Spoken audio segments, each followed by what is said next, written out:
warahmatullahi wabarakatuh. Yang terhormat Ibu Dr. Anda Fatria Dewi sebagai dosen pengampu mata kuliah seminar proposal kelas R004. Perkenalkan, nama saya Ira Desmila, NIM saya A1 C1 17010. Di sini saya akan mempresentasikan mengenai proposal saya. Judul proposal saya ialah pengembangan multimedia interaktif menggunakan eSpring Suite 8 pada materi sistem koloid di SMA kelas 11 IPA. Di sini akan ada di dalam bab 1 pendahuluan akan ada 7 komponen yang akan saya jelaskan, yaitu ada latar belakang, kemudian ada rumusan masalah, ada tujuan pengembangan, ada batasan pengembangan, spesifikasi produk, manfaat pengembangan, dan definisi istilah. Baiklah, kita masuk kepada latar belakang. Nah, yang melatar belakangi saya mengangkat judul pengembangan multimedia interaktif menggunakan eSpring Suite 8 pada materi sistem koloid di SMA kelas 11 IPA, yaitu adalah sebagai berikut. Nah, pendidikan menjadi hal yang sangat dibutuhkan pada masa sekarang. Pendidikan tidak hanya bertujuan untuk meningkatkan kompetensi peserta didik pada konsep-konsep bidang ilmu, namun juga untuk menghasilkan generasi muda yang memiliki kemampuan menjadi agent of change. Kemudian, Desain Induk Kurikulum 2013 menyatakan bahwa kerangka kompetensi abad 21 menuntut siswa maupun guru untuk paham informasi, paham media, dan paham teknologi. Nah, berdasarkan hasil wawancara di SMA Islam Al-Falah, Kota Jambi, guru menyatakan bahwa selama pembelajaran yang dilakukan saat ini, yaitu pembelajaran daring, hanya menggunakan metode ceramah dan tanya jawab. Sehingga keaktifan siswa dalam pembelajaran sangat kurang. Hanya sebagian kecil siswa yang memberi argumentasi saat diberi pertanyaan oleh guru. Nah, siswa hanya menerima materi dari guru tanpa ada respon sehingga pembelajaran terkesan pasif. Nah, selama proses pembelajaran itu sudah menggunakan media pembelajaran dengan bantuan software PowerPoint. Nah, media yang dibuat oleh guru hanya menggunakan tulisan dan gambar. Sedangkan menurut Arsyad tahun 2014 diharapkan media juga dilengkapi dengan audio, video, animasi, dan latihan soal. Nah, selain itu, software PowerPoint yang digunakan guru ini tidak dapat membuat media pembelajaran menjadi interaktif. Nah, sehingga permasalahan di atas ini dapat diminimalisir dengan menggunakan multimedia interaktif, di mana multimedia interaktif adalah multimedia yang tidak bersifat linear, namun siswa memiliki pilihan sesuai menu yang ditawarkan. Nah, dalam mempelajari suatu topik bahasan, siswa juga dapat memilih mana yang akan dipelajari lebih dahulu. Nah, dengan demikian, ciri khas dari multimedia interaktif ini adalah adanya semacam pengontrol yang biasa disebut dengan graphical user interface. Nah, kemudian salah satu aplikasi yang dapat dimanfaatkan dalam pembuatan multimedia interaktif ini adalah yaitu aplikasi eSpring. Nah, software ini merupakan salah satu tools yang mengubah file presentasi yang kompatibel dengan PowerPoint untuk menjadikannya berbentuk flash. Sehingga dengan adanya eSpring, bahan ajar ini dapat disajikan secara interaktif. Nah, dengan adanya multimedia interaktif ini diharapkan siswa lebih berperan aktif dalam pembelajaran, tidak hanya menerima dari guru saja. Karena dari pembelajaran di SMA Islam Al-Falah itu hanya menggunakan metode ceramah, sehingga di dalam metode ceramah itu kekurangannya itu siswa hanya menerima saja, tidak adanya respon balik dari siswa. Nah, dengan adanya multimedia interaktif ini diharapkan siswa dapat berperan aktif dan juga mengikuti pembelajaran dengan baik. Nah, kemudian di dalam multimedia interaktif ini memiliki kelebihan, yaitu siswa dapat memilih mana menu ataupun icon-icon yang bisa dia pilih terlebih dahulu sehingga tidak terkesan monoton. Nah, siswa juga lebih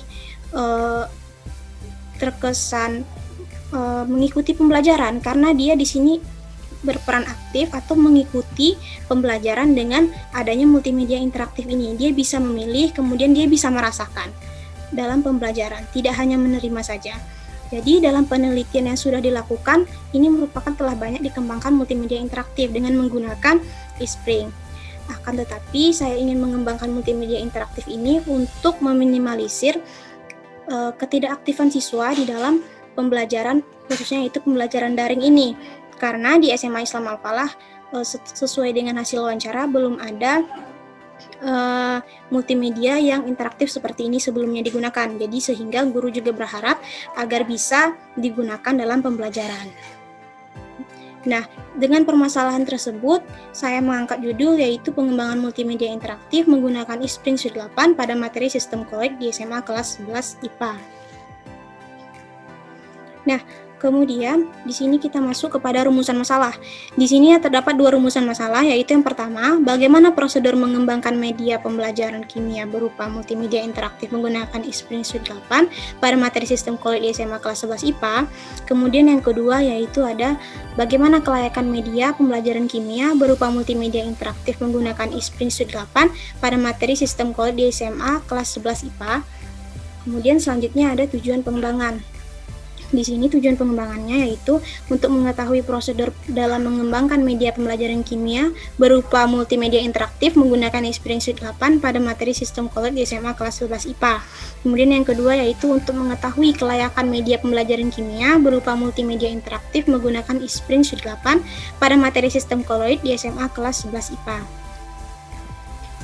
Nah, selanjutnya yaitu ada batasan masalah. Di sini batasan masalahnya dalam penelitian ini yang digunakan pada multimedia interaktif ini hanya mencakup materi sistem koloid, yaitu jenis dan sifat koloid yang disesuaikan dengan kurikulum 2013. Kemudian yang kedua yaitu pengembangan multimedia interaktif ini diuji cobakan pada SMA Islam Al-Falah Kota Jambi. Kemudian selanjutnya yaitu pada fase pelaksanaan pengembangan, uji coba hanya sebatas pada uji coba kelompok kecil. Kemudian ada spesifikasi produk. Nah, produk ini dibuat menggunakan software Spring Suite 8 dengan format nantinya itu ada format SPF yang digunakan melalui laptop atau komputer dengan kategori sistem minimal yaitu ada Intel, Pentium atau AMD Athlon prosesor 32 bit, 64 bit, Windows XP, Windows Vista, Windows 7, Windows 8, Windows 10, RAM 1 GB. Kemudian produk ini dapat diaplikasikan menggunakan software player apa saja yang terdapat pada laptop atau komputer, sehingga dia mudah digunakan. Kemudian produk yang dihasilkan menggunakan resolusi 1000 pixel x 760 pixel sehingga mampu menampilkan gambar yang lebih tajam. Kemudian multimedia interaktif ini memuat materi dengan tampilan berupa teks, suara, dan gambar. Nah, di sini manfaat hasil pengembangan yaitu ada bagi guru, bagi siswa, bagi sekolah, dan bagi peneliti. Nah, di mana di sini bagi guru yaitu dapat disajikan sebagai inovasi baru dalam memahami mengenai macam dan sifat-sifat koloid serta secara maksimal yang terbuat dalam multimedia interaktif menggunakan Spring Suite 8. Kemudian yaitu ada bagi siswa yaitu yang pertama yaitu menciptakan suasana belajar yang menyenangkan dengan menggunakan multimedia interaktif menggunakan Spring Suite 8 karena dilengkapi dengan teks, gambar, dan suara sehingga peserta didik lebih semangat dalam belajar. Kemudian yang kedua yaitu membantu peserta didik untuk lebih mudah dalam memahami materi sistem koloid.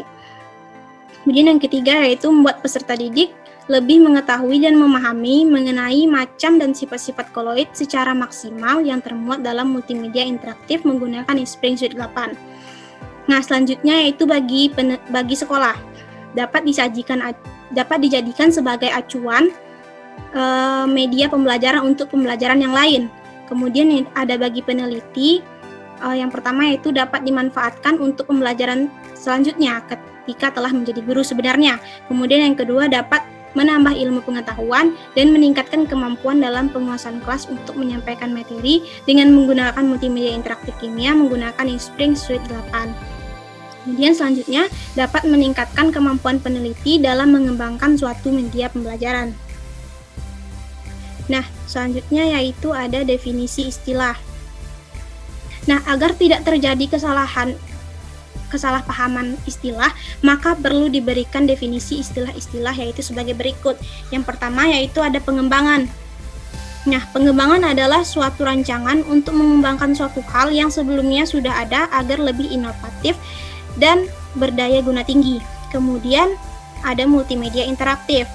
Multimedia interaktif adalah pemanfaatan komputer untuk menggabungkan teks, grafik, audio, gambar bergerak menjadi suatu kesatuan dengan link dan tool yang tepat sehingga memungkinkan pemakai multimedia melakukan navigasi, berinteraksi, berkreasi, dan berkomunikasi. Kemudian selanjutnya yaitu ada PowerPoint.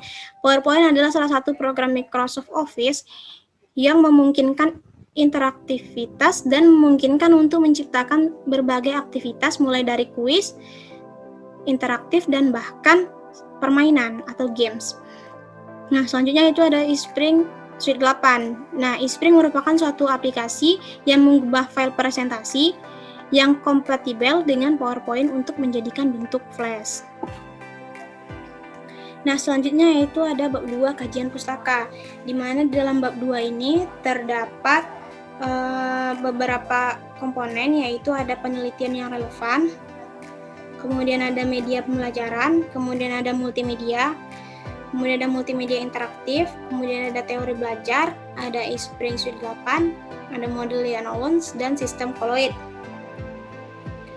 Nah, kita masuk yang pertama yaitu penelitian yang relevan. Di sini ada 3 buah penelitian yang relevan dengan penelitian saya, yaitu ada penelitian dari Saselah dan kawan-kawan tahun 2017, kemudian ada penelitian dari Rorita tahun 2018, dan penelitian dari Nazalin tahun 2016.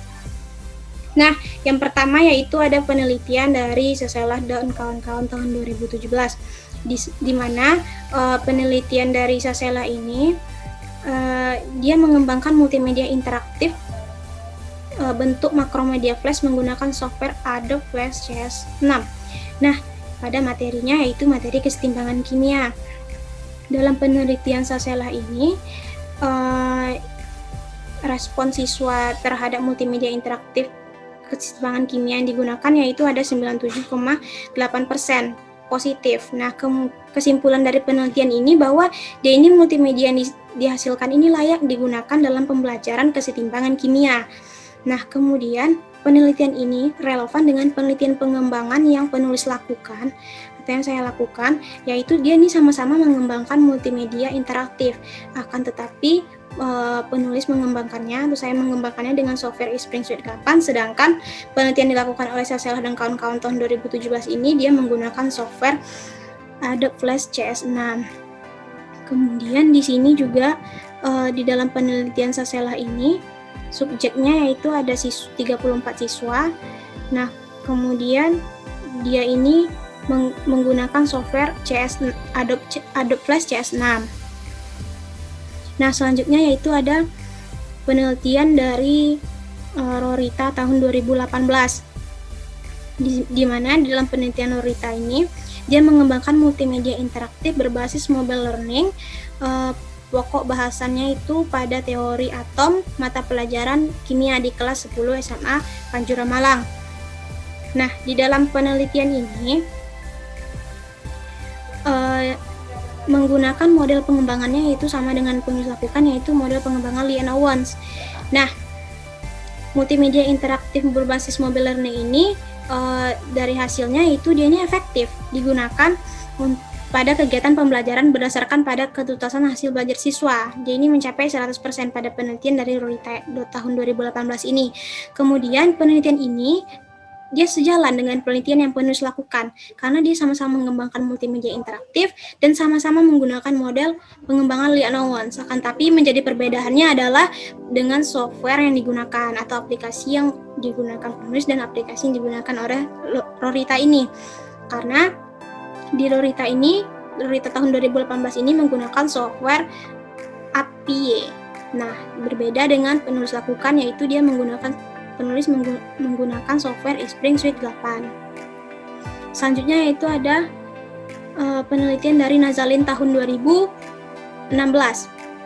Nah, di mana dari penelitian Nazalin ini yang judulnya yaitu pengembangan multimedia interaktif pembelajaran kimia pada materi hidrokarbon untuk siswa kelas 11 SMA. Nah, dari penelitian Nazalin ini dia tujuannya untuk menghasilkan produk multimedia interaktif dan untuk mengungkapkan kelayakannya. Jadi dia ini untuk menghasilkan produk dan untuk mengukur kelayakannya dari multimedianya. Kemudian dari penelitian yang dilakukan Nazalin ini, dia menggunakan Adobe Flash CS6, sedangkan yang penulis lakukan ini menggunakan Spring Suite 8. Yang disitulah menjadi perbedaannya. Nah, kemudian selanjutnya yaitu ada bab 3 yaitu metode pengembangan. Nah, dalam metode pengembangan ini penulis mengungkapkan ada beberapa hal, yaitu ada model pengembangan, kemudian ada prosedur pengembangan, ada uji coba produk, ada jenis data, ada instrumen pengumpulan data, dan teknik analisis data. Nah, yang pertama yaitu ada model pengembangan, di mana model pengembangan yang penulis gunakan yaitu ada model pengembangan Lee and Owens. Nah, model pengembangan Lee and Owens ini, nah seperti bisa dilihat pada bagannya ada skema tahapan model Lee and Owens, di mana di dalam model pengembangan ini yang pertama yaitu ada analisis, kemudian ada desain, kemudian ada pengembangan atau development, implementasi, dan juga evaluasi. Nah, di sini jenis penelitiannya itu penelitian pengembangan atau research and development. Nah, produk yang kita hasilkan yaitu di sini adalah berupa multimedia interaktif menggunakan Spring Suite 8 pada materi sistem koloid di kelas 11 IPA. Nah, model pengembangan yang digunakan seperti saya sebutkan tadi, bahwa model pengembangan itu model Lee and Owens. Di sini ada di dalam desain ini ada yaitu jadwalnya, jadwal penelitian, kemudian di sini ada pembentukan tim. Nah, pembentukan tim di sini maksudnya adalah peranan siapa dari masing-masing tim itu. Misalnya di sini ada komponen tim yang dibentuk pada pengembangan ini adalah seperti pengembang itu saya, yaitu peneliti dan dosen pembimbing. Kemudian ada validator ahli, yaitu ahli media dan ahli materi. Kemudian ada validator praktisi, yaitu ada guru kimia kelas 11 IPA SMA Islam Al-Falah. Kemudian ada responden atau pengguna, yaitu siswanya, yaitu siswa kelas 11 IPA SMA Islam Al-Falah. Nah, kemudian jadwal penelitian ini disesuaikan. Kemudian ada spesifikasi media. Nah, spesifikasi media ini yaitu materinya apa di dalam media tersebut, kemudian materinya pasti disesuaikan dengan KI, KD, dan indikator. Kemudian ada konten yang dibuat pada multimedia itu ada apa aja, misalnya ada teks, kemudian ada gambar, dan ada video. Nah, produk yang dihasilkan itu pasti berisi, misalnya ada covernya atau bagian tampilan awal, kemudian ada KI, KD, indikator, tujuan pembelajaran, dan materinya, serta latihan soal dan evaluasinya. Nah, itu yang terdapat di dalam desain tadi. Kemudian ada struktur materi. Struktur materi ini disesuaikan dengan kurikulum 2013 yang terdapat pada silabus. Kemudian ada pembuatan flowchart. Pembuatan flowchart dan pembuatan storyboard. Kemudian selanjutnya dia juga ada evaluasinya. Nah, evaluasinya ini pada tahap desain ini dievaluasi untuk menyempurnakan desain yang telah kita buat menjadi desain yang berkualitas dan lebih menarik lagi. Sehingga evaluasi ini dilakukan dengan cara berdiskusi dengan dosen pembimbing dan dengan teman sejawat kita gitu evaluasinya. Kemudian ada development atau pengembangan. Nah, di dalam development inilah kita ada yang namanya angkat validasi ahli media, kemudian ada angkat validasi ahli materi, dan juga di dalamnya terdapat validasi nantinya oleh ahli media dan ahli materi di dalam development atau dalam pengembangan ini. Nah, barulah setelah divalidasi, barulah bisa diimplementasikan atau diterjunkan ke lapangan nantinya, ke sekolah, dengan produk yang sudah divalidasi tadi. Nah, implementasi inilah merupakan langkah nyata kita untuk menerapkan multimedia interaktif. Yang saya buat misalnya multimedia interaktif Spring Suite 8. Pada langkah implementasi ini baru bisa digunakan atau diuji cobakan pada siswa. Kemudian pada tahap uji cobanya ini kita sebar angket respon siswa terhadap produk yang kita kembangkan. Kemudian selanjutnya yaitu ada evaluasi. Nah, di dalam langkah atau di dalam bagian evaluasi ini, untuk melihat sejauh mana multimedia interaktif yang kita buat ini keberhasilannya, apakah sesuai dengan tahap awal atau tidak dalam evaluasi ini. Kemudian selanjutnya di sini ada kerangka pengembangannya. Kerangka pengembangan yang saya gunakan merupakan kerangka pengembangan Lee and Owens. Akan tetapi di sini saya juga membedakan kerangka pengembangan ADI dengan kerangka pengembangan Lee and Owens. Nah, sebenarnya kerangka pengembangan ADI ini dia digunakan pada semua kerangka model pengembangan.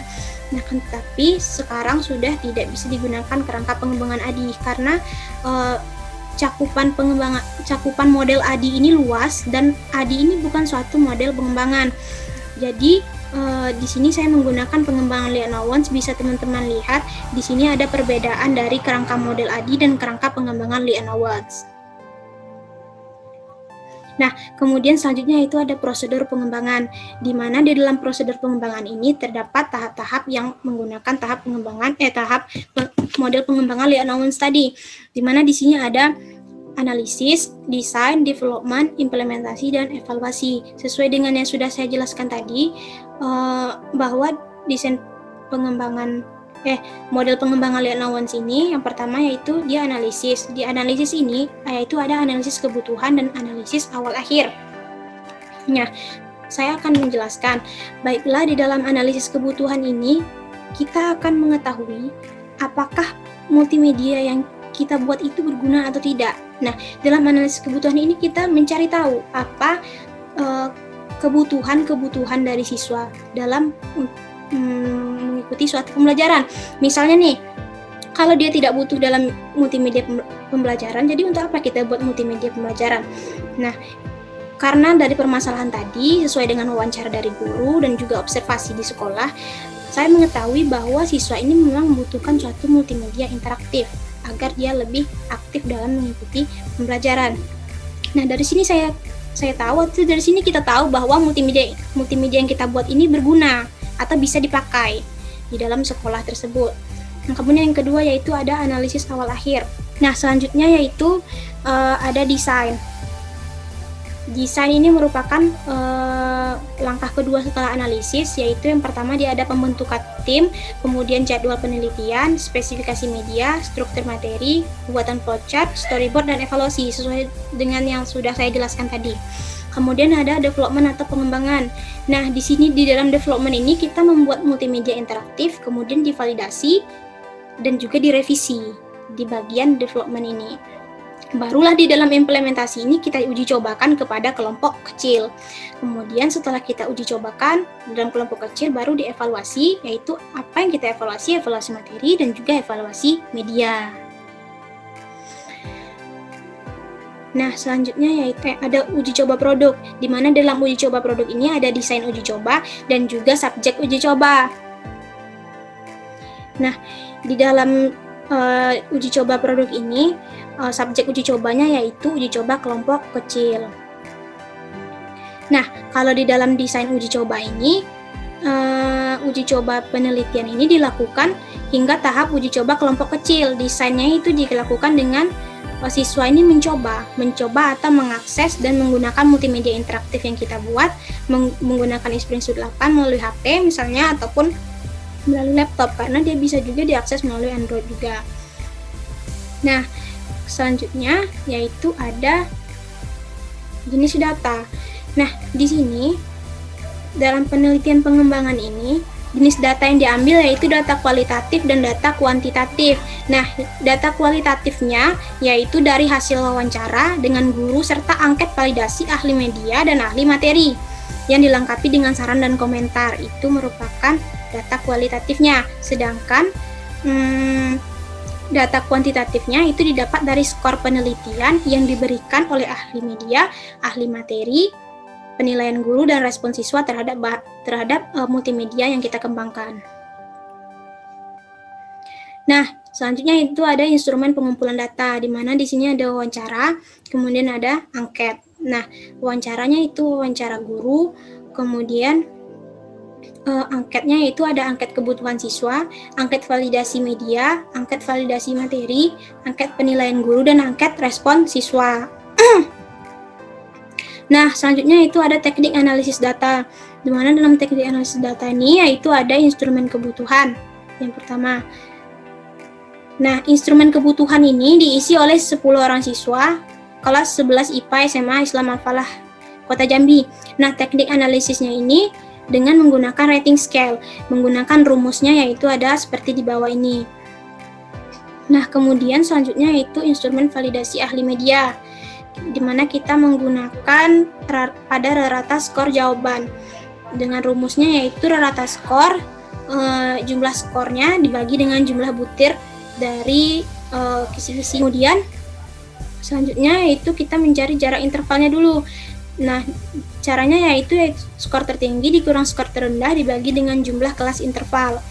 Nah, selanjutnya yaitu di sini ada kriteria penilaiannya berdasarkan rata skor jawaban. Nah, di sini ada kriteria validasinya yaitu yang pertama yaitu sangat baik, kemudian baik, kurang baik, tidak baik, dan sangat tidak baik. Nah, 0,8 di sini yaitu kelas intervalnya, jarak antara di sini 4,2 sampai dengan 5 itu. Disitulah 0,8-nya dipakai. Kemudian yaitu instrumen validasi ahli media, sama jalannya dengan yang tadi. Nah, kita menggunakan penilaian kriteria yang sebagai berikut. Ada ini menggunakan rata skor juga, yaitu jumlah skor dibagi dengan jumlah butir. Sama seperti yang tadi. Kemudian instrumen penilaian guru, setelah semua produk itu kita divalidasi, kemudian selanjutnya dinilai oleh guru. Nah, kemudian hasil penilaiannya ini diperoleh, dianalisis, dan diolah secara deskriptif menjadi data interval menggunakan skala Likert. Di sini skala Likert yang digunakan yaitu skala Likert 5. Kemudian di sini ada kriteria penilaiannya yaitu sangat baik, baik, kurang baik, tidak baik, dan sangat tidak baik. Selanjutnya itu instrumen respon siswa. Nah, untuk menghitung presentasi respon siswa ini digunakan presentasi kelayakan dengan rumus K sama dengan F ber N kali I kali R kali 100%. Nah, di mana di situ keterangannya K itu presentasi kelayakan, F itu jumlah keseluruhan jawaban responden, N itu skor tertinggi dalam angket, I itu jumlah pertanyaan dalam angket, kemudian R itu jumlah responden. Nah, di sini ada skala nilainya. Dari 81 sampai 100 itu dia kriteria yang sangat baik, kemudian dari 61 sampai 80 itu baik, dari 41 sampai 60 itu kurang baik, dari 21 sampai 40 itu tidak baik, dari 0 sampai 20 itu sangat tidak baik. Itulah kriteria penilaian presentasi instrumen respon siswa. Nah, sekian dari presentasi mengenai proposal saya. Apabila ada salah kata saya mohon maaf. Saya akhiri dengan wassalamualaikum warahmatullahi wabarakatuh.